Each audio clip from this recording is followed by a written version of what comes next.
भूतिया होटल, कमरा नंबर 306। राहुल और उसके 3 दोस्त समीर, पूजा और अजय एक अनजान शहर में घूमने आए थे। उन्हें एक पुराना लेकिन आलीशान होटल मिला, होटल गैलेक्सी इन। होटल दिखने में खूबसूरत था, लेकिन इसमें एक अजीब सन्नाटा था। राहुल ने रिसेप्शन पर जाकर रूम बुक करने को कहा। रिसेप्शनिस्ट ने कुछ देर उन्हें घूरा और फिर पूछा, कौन सा कमरा चाहिए। राहुल ने कमरा नंबर 306 चुन लिया। रिसेप्शनिस्ट के चेहरे का रंग अचानक उड़ गया। उसने धीरे से कहा, वो कमरा नहीं दिया जाता। लेकिन राहुल जिद करने लगा। कुछ देर बाद मैनेजर ने हामी भर दी, पर एक चेतावनी दी, रात के 12 बजे के बाद उस कमरे से बाहर मत निकलना। राहुल और उसके दोस्त इस बात को मजाक में उड़ा देते हैं और कमरा 306 में चले जाते हैं। कमरा बड़ा और खूबसूरत था, लेकिन अंदर घुसते ही पूजा को अजीब सा एहसास हुआ। उसे ऐसा लगा जैसे कोई वहां पहले से मौजूद हो। रात के 11:55 जब सब बातें कर रहे थे, तभी कमरे में रखी टेबल पर रखे ग्लास अपने आप हिलने लगे। अचानक खिड़की के शीशे पर किसी के नाखून से खरोंचने की आवाज आई।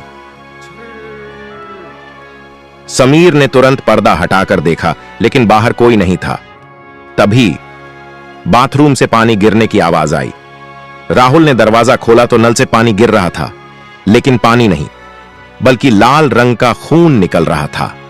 अजय घबरा गया और उसने होटल छोड़ने की सलाह दी, लेकिन राहुल ने कहा, यार, यह कोई इत्तेफाक होगा, भूत वूत कुछ नहीं होता। रात के ठीक 3:06 पर पूजा की अचानक नींद खुल गई। उसने देखा कि कमरे के कोने में कोई खड़ा है।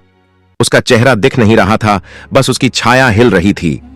पूजा ने डरते हुए बाकी दोस्तों को जगाया, लेकिन जैसे ही सब उठे, वो परछाई गायब हो गई।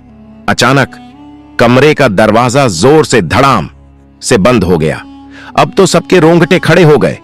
तभी बिस्तर के नीचे से एक फुसफुसाने वाली आवाज आई, तुम लोग यहां नहीं होने चाहिए। सुबह होते ही सभी होटल के मैनेजर के पास गए और पूछा, हमें सच बताओ, आखिर इस कमरे में क्या है। मैनेजर ने गहरी सांस ली और कहा, यह होटल पहले एक हवेली हुआ करता था, जिसका मालिक बहुत क्रूर था। 50 साल पहले उसने अपनी नौकरानी को इसी कमरे में मारकर दीवार में दफना दिया था। तब से जो भी इस कमरे में ठहरता है, वो या तो पागल हो जाता है या गायब।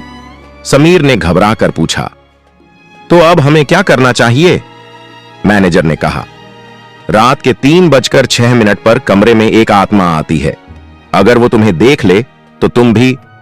बात खत्म होने से पहले ही होटल की लाइट्स एक झटके में बंद हो गईं। कमरे में घुप अंधेरा छा गया और तभी सीढ़ियों से किसी के तेजी से उतरने की आवाज आई। राहुल और उसके दोस्त डर के मारे होटल छोड़ने का फैसला करते हैं, लेकिन जैसे ही वे दरवाजे की तरफ बढ़ते हैं, दरवाजा अपने आप बंद हो जाता है। अचानक कमरे के शीशे में एक चेहरा उभरता है, आधी जली हुई और खून से सनी हुई एक महिला की तस्वीर। वो धीरे धीरे शीशे के अंदर से बाहर आने लगती है। पूजा जोर से चीख पड़ी। समीर ने हिम्मत दिखाते हुए शीशे पर मुक्का मारा और वो टूट गया।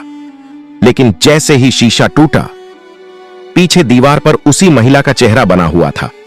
अब सब समझ गए कि ये आत्मा होटल छोड़ने नहीं देगी। तभी कमरे की दीवार पर खून से लिखा एक संदेश उभरने लगा, तुम लोग बच नहीं सकते।